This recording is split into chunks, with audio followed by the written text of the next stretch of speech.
From repainting to the construction of a mock-up stage, work is already underway at the National Museum in Manila, the venue of the June 30 inauguration of incoming President Ferdinand Marcos Jr. In the Public Work Department's mock setup, the stage is expected to reach P. Burgos with bleachers for VIPs on both sides of the stage. But these plans have yet to be finalized.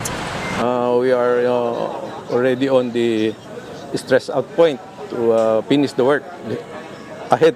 Officials target to finish the setup by June 20 before putting embellishments. The Manila Police District is also working on security measures to make sure the event goes smoothly. Recall that the Carino Grandstand and Fort Santiago were also being considered as options for the inauguration. But Marcos camp opted to forgo using the grandstand so as not to affect its COVID facility. Presidential Management Staff Secretary-designate Zenaida Angping also said that the National Museum fits the requirements. The place is also of historical significance. The Philippine Commonwealth was proclaimed here back in 1935 when it was still called the National Assembly Building. It was destroyed during World War II but was reconstructed in the 50s. It used to be the Congress.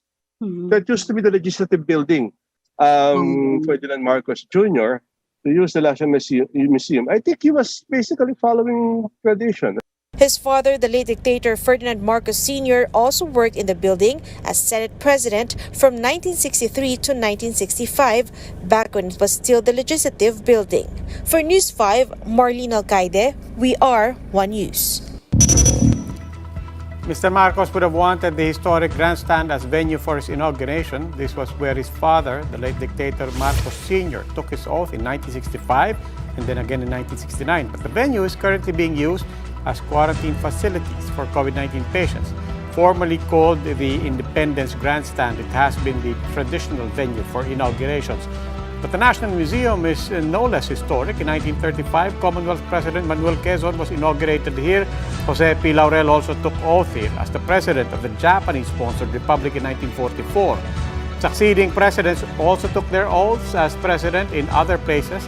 After the snap elections in 1986, a beleaguered Marcos Sr. took his in Malacanang, while Corazon Aquino held hers at the Club Filipino in San Juan.